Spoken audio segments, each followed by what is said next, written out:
आला तो आमच्या बहिणीचं नाव हो रे आपाचं गाव ते बिल्डिंग दिसते ना 2 मजली तेच माझ्या बहिणीची बिल्डिंग आहे आणि श्रीमंत घराणं आहे माझ्या बहिणीचं घरी जाऊ मस्त आंघोळ स्नान करू पंचपक्वान्न आपल्या पोटामध्ये जातील सुंदर कपडे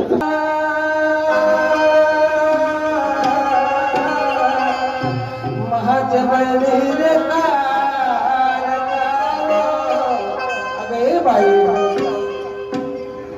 हे तुमने दिसून